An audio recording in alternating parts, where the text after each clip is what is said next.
This is the Daily Saints Pod with Zach and Greg.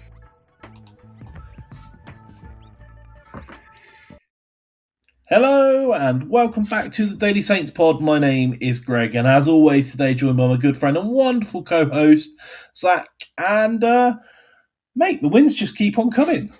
Can we play Leicester every week? I don't think Leicester would be too happy with that at the moment, unless they, want 9, was it, early the other day? Interested in how that turned around, didn't it? Yeah, it was okay. That sure was an FA Cup game. I would argue that it was exactly what we said in the preview it would go. One of the games changes of all time. Yeah. I think it speaks volumes to... It's hard as a championship club to take the cup seriously. True. Because the championship is such a competitive league with so many games. And realistically speaking, your chances of actually going on to win the cup are not in your favour. Let's put it that way. They're very here or there, right? Considering nowadays... You're watching the other bigger teams completely cruise past the opposition. Other teams, not so much. Mansfield Town had a good day out. Yeah. There's been some great results, and that is part of the reason we love the Cup. And if you're a team in that sort of middle bit of the Premier League, I think we said this in the preview, right? It's the best Cup. You get all of the good stuff. But I think from a championship base, it's not the same, is it? It's just another game clogging up fixtures, and it does very much feel like there was a lot of because obviously we recorded our preview before the ridiculously late Tonda Eskert Classic. Oh damn! I need to do a press conference. Let's just quickly knock one out now. Where he tried to prepare for all of the 11 changes we basically prepared, right? We assumed would happen, but partly, building up the fact that, it's not because we don't respect this, because of all the injuries we have and, the fact that all the players have been playing on painkillers, which I think does show you how, I don't think there's any reason he'd lie about that. It shows you how congested the fixture list really does become. Looking at the extremely changed lineup, I wasn't hugely surprised. But it was a very sluggish game where it took a while for a lot to happen. And then not really a lot happened. And I'm sure that every single one of the 17,000 in attendance wanted on Valentine's Day, Zach, was extra time.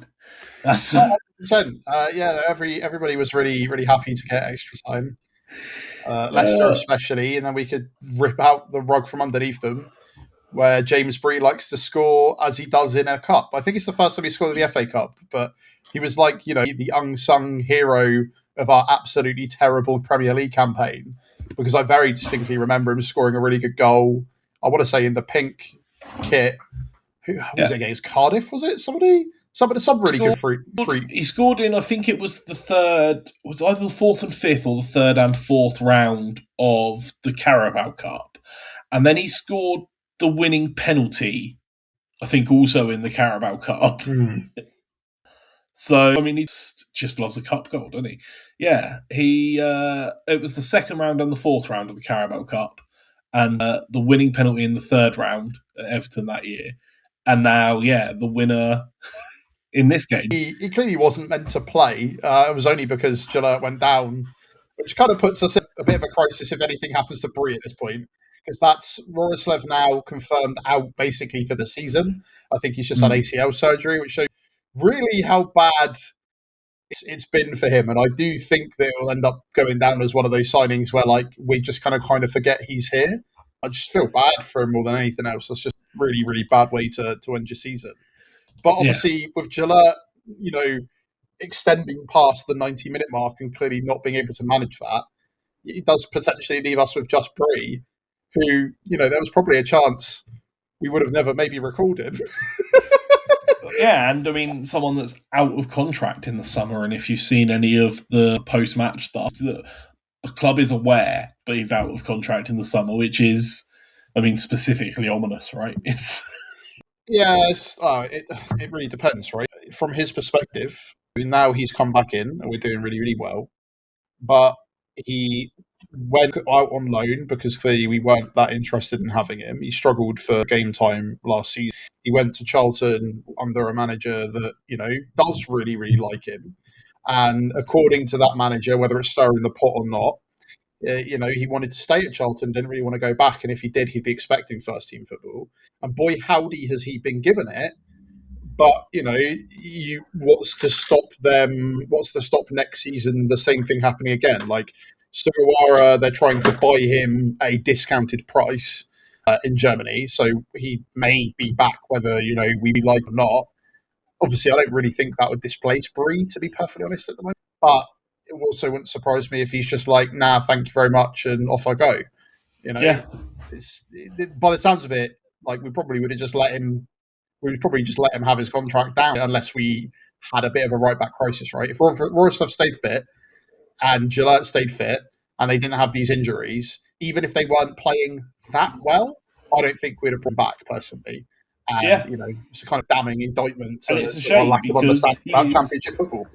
It's a shame because he's proved that he's one of the most important pieces of the puzzle at the moment. So, I don't know. I'm sure that we'll follow that story as it progresses through the remainder of the season. You never know, maybe we'll just get like happy days. This is the perfect opportunity to announce that Bree's renewed for 3 years or whatever. So I don't know, keeping the ball rolling and that, I suppose. But other good stuff to come out of the match. Like we've been a bit down on it, but I mean, apart from having to take it to extra time, kind of feels like a win-win-win. Right? Oriel Romeu raised from the dead and got 60 minutes in on the pitch. That's great. Necromancer's working hard to bring him back. He's right. I remember him putting in a lot of defensive blocks, which means that if maybe controlled the midfield a bit better, they wouldn't have had to have been defensive blocks. But it meant that he put in defensive blocks, which previously seemed to have a little bit more fitness. Managed 60 minutes, which considering he's been out for a while, I'm surprised. And that was kind of nice. Adozie had a really solid game. Again, like really, really good at running the ball up. Just really bad at not making sure it stays in. But he also won the penalty. But that's also something that hopefully you can train coach a player to do. Right, yeah. More experience, more exposure. It's nice to see him getting minutes and getting back in. And like we said, Leo's so important to the team on that sort of left-hand side. Having, frankly, a fairly explosive option in Adozie is great. And I'm sure that will pay dividends in the run-in. I mean, we scored a penalty, so that's better than normal as well. Well, to be fair, Armour wasn't taking it. And that's Larin's, second goal, so 2 out of 3, which then doubles his tally to his time spent at Feyenoord. So that's pretty good. Admittedly, like he had a shot at goal without having to do much, but at the same time, we've also seen what happens with a couple of our players with penalties. Yeah. And again, that was won by Adozie. Our top goal scorer and the top goal scorer in the league had like a 50% miss rate on penalties this season. So I think we can chalk it up as a win. No, 100%. Cam Bragg with a man of the match performance as well is great to see. Just showing why he's sort of, making his mark in and being around the first team and another piece of quality coming through. It's great, isn't it, to have that midfield and have enough depth in that midfield. That's I would say, our strongest position at the moment, right?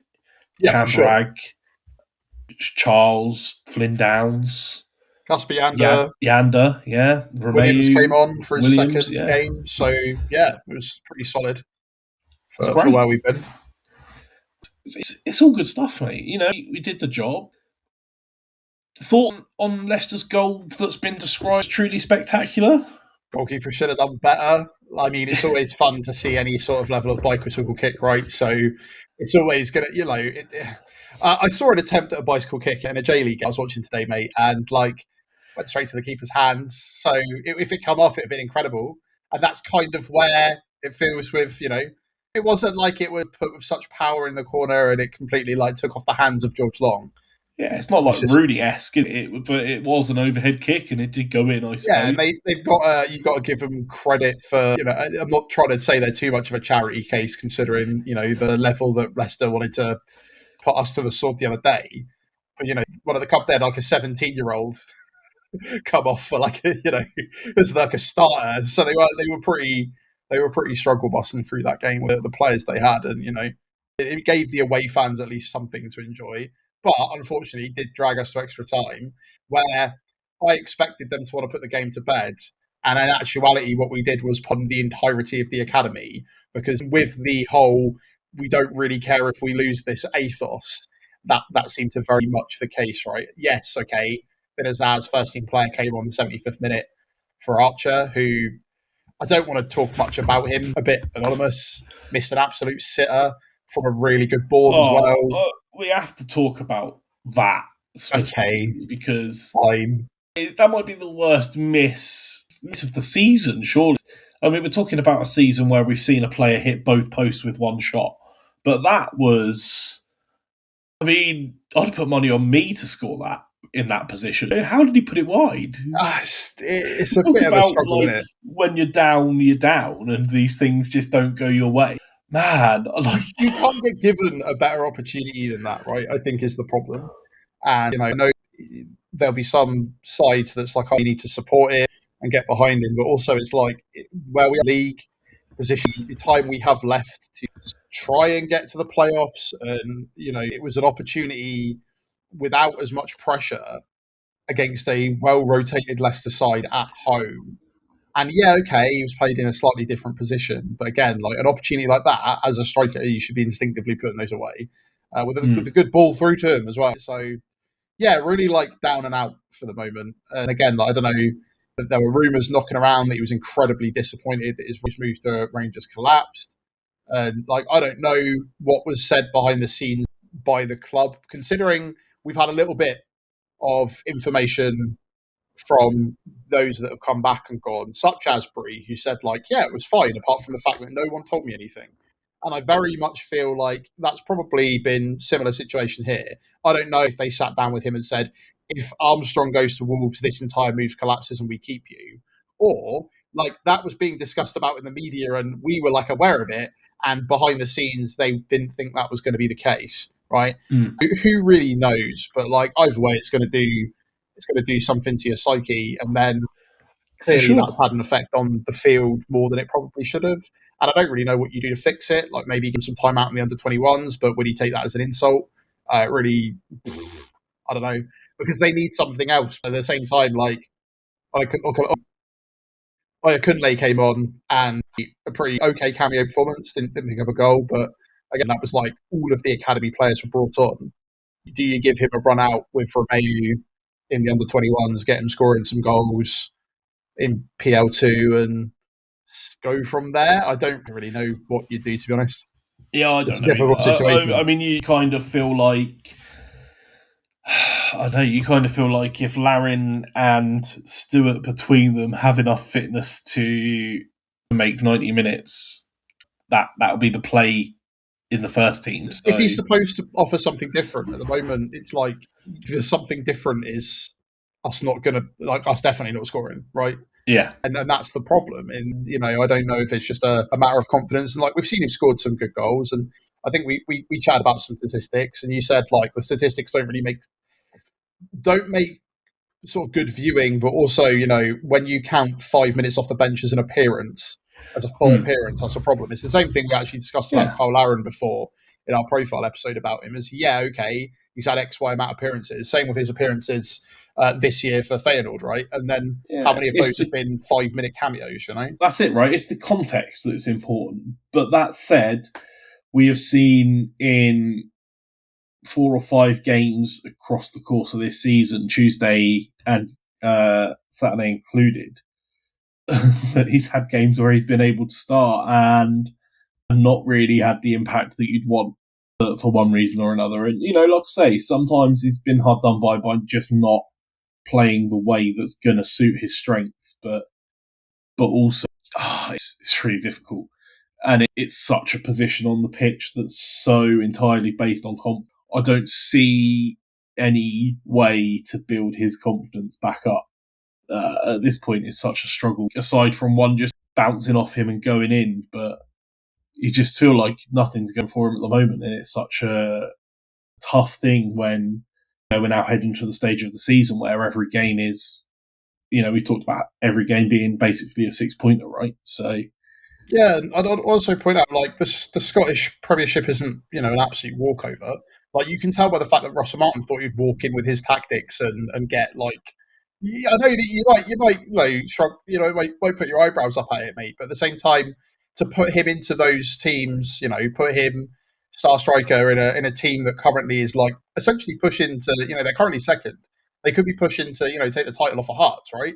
Considering where they started at the beginning of the season. If you then have a striker that's firing blanks come in, it could have ended up being worse for him. But I don't really know. Yeah, but then maybe a change of scenery, a change of mood, change of vibe.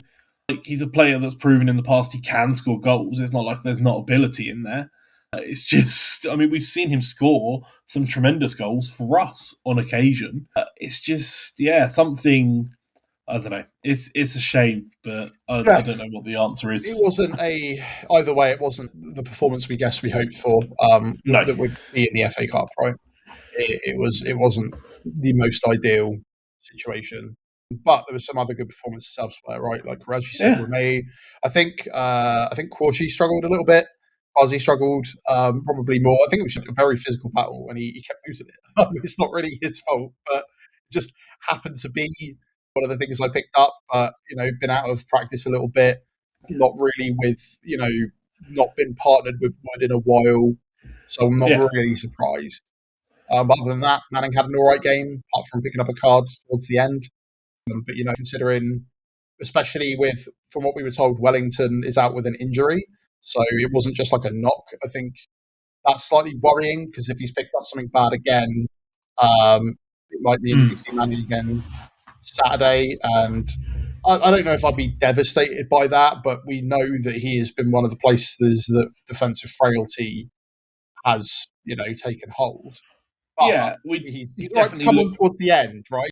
Yeah. Well, we definitely look stronger with Wellington in place, but Manning has been known to do the job sufficiently sometimes, right? It's not like he is always the problem, right? That's caused the goals. So, it is what it is, and at least we've got a full week of recovery before we have to think about it too much heading into the next game. What about Matsky? Matsky, nice for him to get more minutes. Seems like he is going to be a player more in the mix going forward. He had a really good game, and this is the kind of stuff that when we covered him in our profile that I was talking about, he was definitely capable of. And the problem is you sometimes need a little bit more than 2-3 minutes to show that. And this is why we brought him back from Giuseppe, right? It's clearly he has the ability to be in and around the first team, and he's showing it. And that's just really, really nice to see. Yeah. For me, it's finally a good part of the multi-club model coming into show, even though he was always a Saints player, right? And it could have been, just gets lost in Giuseppe and we never saw anything good from it. But instead, he had a good season there, come back into a strong season with us. And, he just seems to be getting better and sort of being played in different positions. And it seems to kind of manage to play wherever he's been asked to play, which is quite nice as well. But, getting some solid minutes as well. Again, almost a fully rotated side, pretty much what we expected to see. You thought Azaz would start. I was relatively sure he wouldn't. I was right. Azaz did come on later on, though. He had a little bit of a cameo. I say cameo, solid, sort of 50 minutes we had on added time. So I guess more than a little bit of a cameo. Would have been nice to see him maybe score, get his confidence in goal scoring up a little bit. But other than that, the rest of the story is going to be the fact that we had how much of our had on the pitch by the end of the game. Yeah. Again, the weird point of when we expected us to maybe bring on some first team players to try and win it in the 90, what actually happened was I remembered that our bench barely had any first team players, and instead they just brought on the entirety of the academy. And fair play to them because between it they won. Yeah, look, that's great. Some names on that bench that I did not know about, Greg. I'm not going to lie. But it's great. It's great that is the case because look, we talked about the rest of the season, how important it is. And it's going to be important for a lot of those players on the pitch, not just the 11 that played on Tuesday, because it's a lot of games left. Like fitness and rotation is going to be a thing, and it's nice for a lot of these players to put the game away and get a win under the belt, and get more minutes in them and feel that confidence. And it's another win which keeps the momentum going. That's what, 3 in 4 now. So things are starting to look good. Things are on the up, and we're in the hat on Monday and can look forward to some awful away day, I'm sure, because that's just how the cookie crumbles, right? One more year at Liverpool. Yeah. Let's do it again. I don't know. I want to talk about quickly before we wrap up, Zach. Like the apathy towards the cup. I know I sort of alluded to it being like definitely a championship-based problem, right? Especially so many more games, and you play in midweek, and then you got to throw these cup games about as well. But I don't know if you. Obviously, we had a drastically lower attendance yesterday than we've seen for sure. And you didn't go, did you? So no. I didn't go. So we alluded to the club sending out emails about what can we do to get you to go to cup games. And I don't know if you saw on social media, there was a photo doing the rounds of the Fulham fan had taken at Stoke, where it looked like they had a grand total of about 65 people present for their FA Cup fixture. And I don't know. Is it just because it was Valentine's Day and that's not a great day to put like a game of football that already has a questionable level of interest? Or is there something deeper to it than that? I think now that it's all on TNT, it's not as present in our minds because it's not on the free channels. And it should be. I think it should be significantly more accessible, right? I think it's a bit of a joke that they're trying to treat it like it's just another commodity to be sold. Well, it's worth mentioning before you get too deep into it, mate. I couldn't even find the highlights initially because they didn't call it highlights; they called it key moments. Utter woke nonsense is that? No, I do remember you complaining to me about that, but it is. I don't know if that's necessarily the case. But also, when you've got teams like even us chucking out our B team, when you're chucking a B team out of a B team, the attendance of the under 21s is going to be significantly lower, right? The only time I've ever seen a big under 21s was when we played Real Madrid's under 21s. Right, that's it. Even that wasn't sold out stadium. And then if you're a Premier League team, you've said that it slightly matters more. But then if you are a Championship club that's struggling and you get put up against, or struggling with the amount of games you've got, you're put up against a Premier League team that is probably going to have a bench that can just absolutely demolish you. Is anyone really going to want to go and see that? Lower league teams, they'll get behind their team because, they'll throw out their best 11 because usually some of those clubs have 11 players and that's basically it. Yeah. Right? This is Phil, he's also a plumber. And that's also the magic and the story of the cup, right? If you're in League One or League Two and you get a big, or even the non-league teams, you get a big historic day out at a massive club to cheer on your team. That's fantastic. That's excellent. If you're a Championship club, especially a recently relegated Championship club, an away day at a Premier League team's not a big fantastic day out, is it? It's really though. Especially, I think, is it the next round that is a midweek fixture anyway? Do you really want to do a big away day on a midweek game? It's just it's the oversaturation of it, right? If you're going to have that many games, it's a game that a lot of people can go, well, actually, I want to go and take the kids to the park this weekend. This is a game I can probably afford to not watch or go to, or actually, this is a weekend I can ignore. Oh, it's only the cup. And then people will turn around and get really defensive about it. But at the same time, a lot of the people that I've seen that get quite defensive are also the ones that just won't bother because it's the FA Cup. Or people will go to this game who usually won't go because it's slightly cheaper and it's quite a quieter experience, and that is also great. But I don't know, I think a combination of things, ultimately who ends up winning it. It was last year it was nice to see Palace win it, right? But still a Premier League team against another Premier League team. And that's the other problem. If Liverpool can if Man City can throw £1 billion bunch of players at your nothing squad, the outcome's going to be 90% of the time. I think that more than anything, it's the complete and utter golfs. You want to switch things up? Have a rule so that top Premier League clubs can only play most of their second tier players. Like that, mix it up a little bit, But then they already have cups like that. It's so then is you don't want to mess with the integrity of what the competition means. But I think that that's already happened by the fact that it's being broadcast now pretty much exclusively on an American channel anyway. Is what it is, isn't it?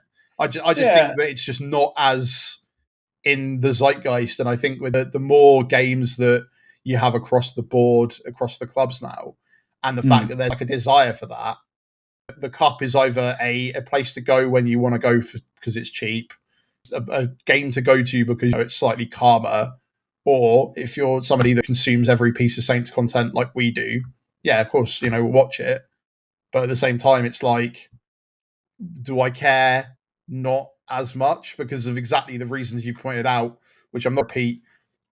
So yeah, I do think though that there is part of it that kind of dies. I think early rounds are significantly more fun, and then once you get to sort of the end where it's like, oh great, away day to Liverpool again, woo. You're absolutely right. I'd be 100%.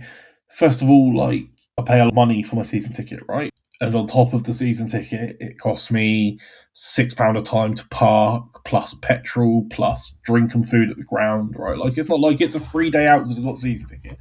And then if you add a cup game into that, sure, the tickets were the minimum they could charge this time round, and that's great. And it was a couple of quid for kids, and like I think it was £15 for adults. But like that's still looking at like £50-60 for the day out. If I had elected to go this time round, and I'd be more excited, genuinely more excited and more willing to spend that if we had drawn someone like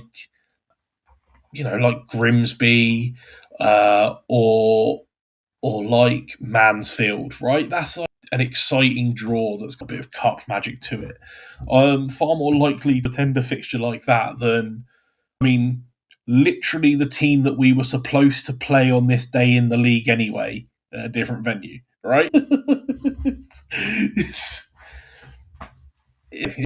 That also definitely took away from it as well. Like, we'd won such a historic victory, it didn't really matter what the next result was. It'd be nice if we got a win, but clearly Tonda felt that way as well, or otherwise, for us, the shining part of it is the fact that a bunch of academy players got a run in, right? Yeah. But realistically, what that wasn't because I really want to give the academy players a run in. It's because I rest all my first team players. let's not get it twisted. To be fair, it could be both, but it just wasn't. It wasn't thrilling, and I think it's just a struggle when it gets to this big, and maybe they got to figure out a way to try and make it more fair, but at the same time, that ruins the cup magic. So what do you do? I just think that it will continue as the status quo goes for the foreseeable, to be perfectly honest. But you're right. I don't think people care about it as much. And I think that putting it as part of your season ticket would also make a huge difference. But, then they won't get all the extra revenue from people paying separately to attend. So swings and roundabouts, isn't it? You're right. If it was included in my season ticket, I would have gone and I'd have still moaned about it. So there you go. Yeah, exactly. Right. That's just about all we got time for, mate. But look, another win. The positive energy and momentum keeps going. The high energy train of results heading into the running of the season, where we look up, hopefully, and look up at where we're going.